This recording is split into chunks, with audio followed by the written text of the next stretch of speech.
전체적인 프로토콜에 대해서 간단하게 설명드려 볼게요. 자, 기존에는 다른 사람이 검사를 받고 싶은 사람의 기도에다가 수압을 집어넣어서 검체를 채취해 갔죠.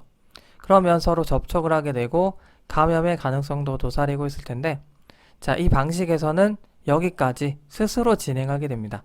검사를 받고 싶은 사람이 자기의 기도에서 수압을 집어넣어서 검체를 채취하고요. 이거를 곧바로 15ml짜리 코니컬 튜브에다가 집어넣고요. 자, 여기에는 DMEM이라고 하는 용액이 들어있는데, 자, 이거는 우리가 보통 동물 세포 배양할 때 많이 쓰는 배지입니다. 자, 여기다가 녹여냅니다. 충분히 흔들어서요. 그럼 휘저어서 여기 이제 녹여내고 그 다음에 바로 뚜껑을 닫고, 이 수압은 바로 우리 바이오 하자드 트래시에다가 바로 집어넣어야 되겠죠. 자, 이렇게 해서 이 사람이 들고 갑니다. 그러니까 접촉을 안 하게 되니까 일단 안정성을 확보했다라고 할 수가 있는 겁니다. 자, 그리고 나서 우리가 이거를 트리졸 용액에다가 옮겨 담는데요. 자, 트리졸은 우리가 세포 고정 용액으로도 많이 쓰게 되는데, 자, 이게 어떤 또 역할을 하게 되냐면 감염성이 있는 입자를 바로 불활성화 시키는 역할을 하게 됩니다. 자, 이 단계에서 역시도 안정성을 확보하게 되는 것이죠. 그리고 이 트리졸은요, 결국 RNA를 추출하는 데 사용이 되는 어떤 용액 중에 하나인데, 우리가 이제 기존에 상업적으로 많이 쓰는 키트가 이제 카이엠프라고 하는 게 있는데, 이게 좀 더 비쌉니다. 요거랑 트리졸이랑 비교해 봤더니 뭐 큰 차이 없더라. 유의미한 큰 차이가 없기 때문에 이 트리졸로 쓰더라도 괜찮겠더라. 결국 이 트리졸을 통해서 안정성과 또 우리가 가격 하락에 도움을 줬다라고 하는 겁니다.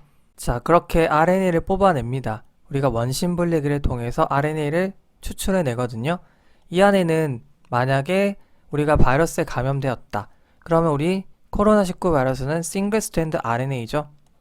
이게 이제 들어있을 수도 있고, 아니면 우리가 이제 검체를 채취하는 과정에서 인간의 세포에도 RNA가 들어있겠죠. 걔네들이 섞여 있을 겁니다. 그리고 이 RNA를 템플레이트 가닥으로 활용하는 거죠. 일단 이걸 보고 만들어라 라고 하는 기준이 되는 겁니다. 이 RNA를 가지고 우리가 PCR을 돌리려면 일단 cDNA로 만들어야 됩니다. 자, C는요, 컴플리멘터리, 상보적인 DNA 가닥이란 뜻입니다. 그래서 RNA에서 DNA로 만들기 위해서는 역전사 효소나 뭐 DNTP 같은 걸 넣어주면 되겠죠. 여러 가지 버퍼를 넣어주게 되면은 이게 이제 진행이 될 거고요.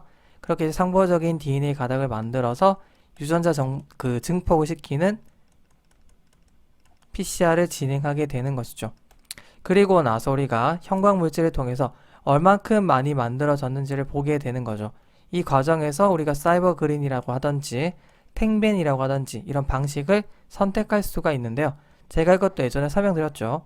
자, 사이버 그린은 비특이적으로 반응하긴 하지만 좀 더 싸고, 탱벤 방식은 특이적으로 반응하긴 하지만 좀 더 비싸다고 했습니다.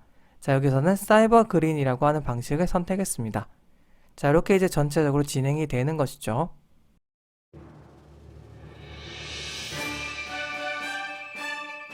기존의 방식과의 차이점은요, 양성을 정확하게 가려내겠다라고 하기보다는 역발상으로 음성을 빠르게 가려내겠다라고 하는 데 있습니다.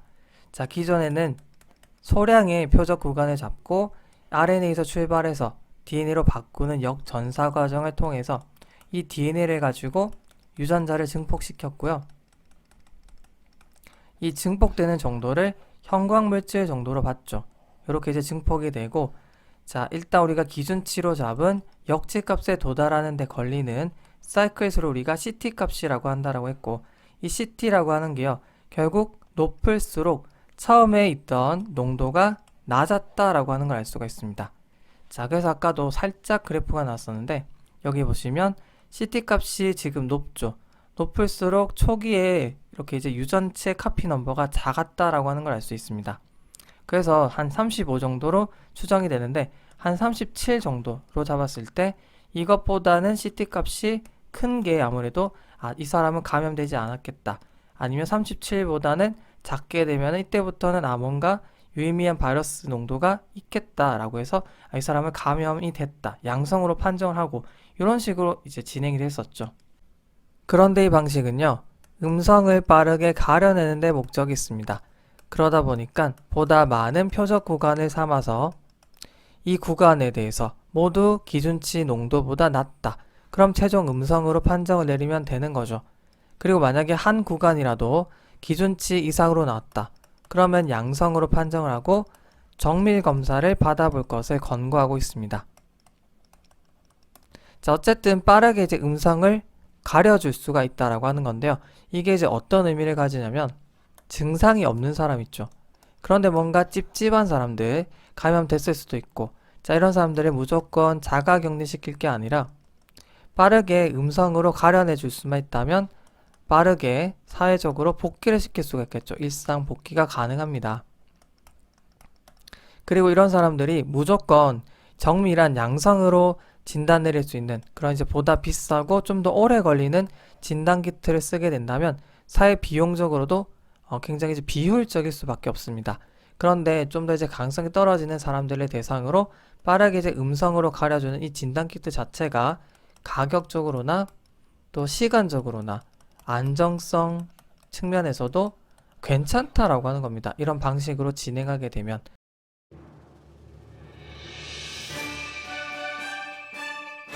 그럼 어디를 표적 구간으로 삼았느냐?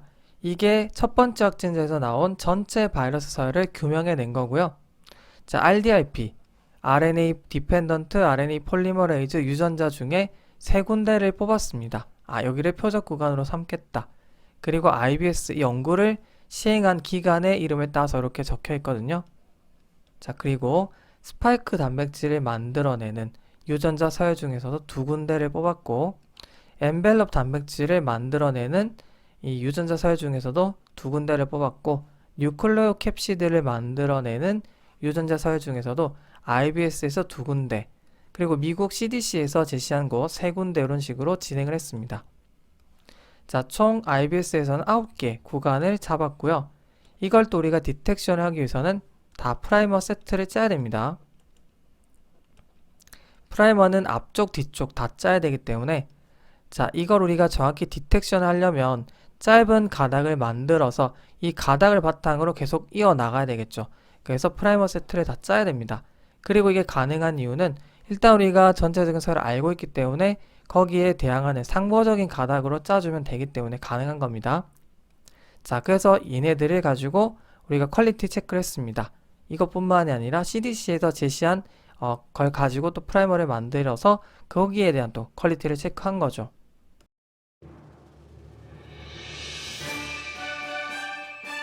지금 이제 IBS 기관에서 만든 거 이런 식으로 나뉘어져 있습니다. 자, IBS에서 뽑은 거랑 CDC에서 제시한 거랑 이렇게 이제 나뉘어져 있는데 일단 코로나19 바이러스에서 기준으로 RDRP 세 가지가 있다라고 설명드렸고 또 스파이크 단백질, 엔벨롭 단백질, 그리고 뉴클레오 캡시드 아까 설명드린 대로 총 9개가 있죠. 그리고 CDC에서 만든 세 가지 그 표적 구간에 대한 앞쪽, 뒤쪽 프라이머가 지금 다 짜져 있고 그걸 다 공개했습니다. 자, 그리고 이제 퀄리티 체크를 했다라고 했죠. 자, 일단 프라이머를 짜긴 했는데 여기에다가 템플레이트가 항상 필요합니다.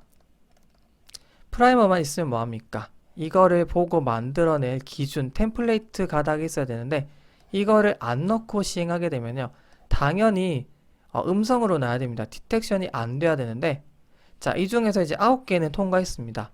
그런데 CDC 기준으로 만들어낸 프라이머 여기 보시면 N2, N3에 대한 이 프라이머는요 템플레이트를 넣지 않고 돌렸는데도 불구하고 디텍션이 된 거죠. CD 값이 낮게 나온 겁니다. 이거는 뭘까? 아무래도 퀄리티 문제가 있다라고 하는 거죠. 자, 최근에 막 미국에서 우리 진단키트 정확성을 가지고 태클을 거는 그런 기사를 봤는데 오히려 CDC 기준으로 이렇게 만들게 되면은 이걸 가지고 대규모 어떤 그 상용화 시키게 되면은 문제가 있지 않을까? 퀄리티 체크를 해봐야 되지 않을까? 라는 그런 식의 어조가 있습니다. 논문에도. 자, 어쨌든 CDC 기준으로는 얘는 불통, 얘만 통과 이런 식으로 진행이 되고 있습니다. 자, 그리고 여기 보시면 이 RPP라고 하는 거 보이시죠? RNase-P라고 하는 게 있는데 자, 우리가 뽑아낸 RNA에는 인간의 세포에 대한 RNA도 들어있습니다. 그래서 우리가 대조군으로서 요것도 이제 디텍션을 같이 해보는 거죠. 그래서 보시면 RNase-P라고 하는 게 있는데요. 이거는 리본 뉴클레아제 프로테인이라고 해서 우리 모든 세포에 들어있는 어떤 이제 tRNA를 만들어내는 세포 구획물이라고 생각하시면 돼요. 그래서 돌려봤더니 적어도 이 세 가지 중에서 한 가지는 양성으로 나오는 게 정상이라고 생각하시면 됩니다. 뭐 모두 세 가지 다 양성으로 나와도 되는데 하나라도 양성이 안 나오는 건 뭔가 이제 퀄리티에 문제가 있다고 생각할 수가 있는 거죠. 모든 세포에 들어있는 세포 구획물인데 하나라도 안 나왔다? 뭔가 좀 이상할 수가 있는 겁니다. 이런 식으로 진행했습니다. 자, 이 결과값은요. 방금 제가 설명드린 N2, N3에서 템플레이트 없이 증폭을 했는데 증폭이 되더라. 굉장히 심각한 위양성일 수가 있는 거죠. 퀄리티에 문제가 있겠다. 지금 CT 값이 낮게 나오고 있습니다. 여기가 아니라 지금 낮게 나오고 있죠. 자, 그리고 우리가 일단 양성 대조군으로 사스 코로나 바이러스 2, 이게 바로 코로나19 바이러스거든요. 자, 이걸 가지고 우리가 표적 구간으로 삼았는 네 가지를 해봤더니 일단 양성이 당연히 나와야 되겠죠. CT 값이 충분히 낮고요. 그리고 우리가 또 대조군으로 아까 설명드렸던 우리 인간에서 나오는 RNase-P 있죠. 그 프로테인을 해봤더니 적어도 3개 중에 1개는 양성이 나오는 시기더라. 이렇게 생각을 하는 겁니다. 그리고 당연히 템플레이트를 안 넣고 시행하게 되면은 당연히 CT 값이 커지는, 즉 음성 기준으로 나오는 게 당연히 맞고요. 그리고 여기 보시면 당연히 템플레이트가 없으니까 얘네들도 당연히 안 넣어야 되는 겁니다. 음성으로 나오는 게 맞겠죠. 그리고 이제 나머지 우리 자원자 12명을 가지고 진행을 해봤는데 과연 진짜로 네거티브인 사람을 네거티브로 규명해낼 수가 있느냐, 그걸 본 거죠. 자, 일단 발룬티어 11번 이 사람은요 일단 네거티브하게 나오긴 했습니다. 네 가지에 대해서 모두 이제 안 나타났기 때문에 최종 네거티브로 나왔는데 이 사람은 3개 중에 모두 3개 전부 다 양성으로 나오기도 했다라고 하는 건데 문제는 없겠죠.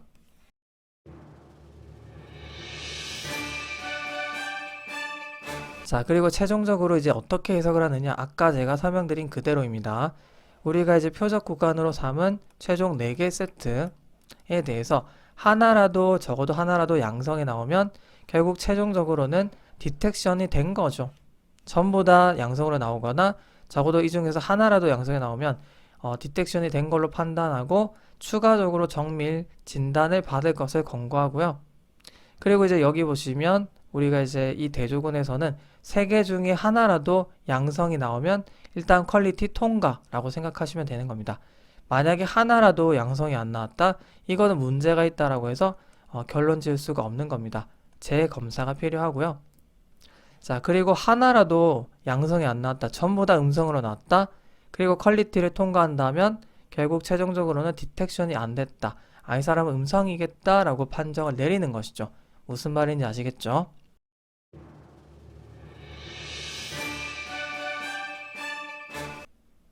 자, 그래서 12명의 자원자를 통해서 어떤 결론을 내렸는지 보여주고 있는 표인데요. 자, 이 중에서 5번, 9번, 12번, 그리고 아까 11번은 3가지 모두에서 양성이 나왔다라고 했는데 전혀 문제가 되지 않고요. 자, 5번, 9번, 12번의 경우 볼게요.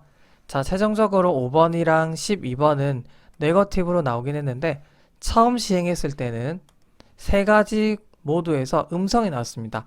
적어도 우리가 3가지 중에서 1개는 양성으로 나와야지 퀄리티를 통과할 수 있다라고 했는데 3가지 모두 음성이었기 때문에 이거는 재검사를 해봐야 된다라고 해서 5번, 9번, 12번은 재검사를 했습니다.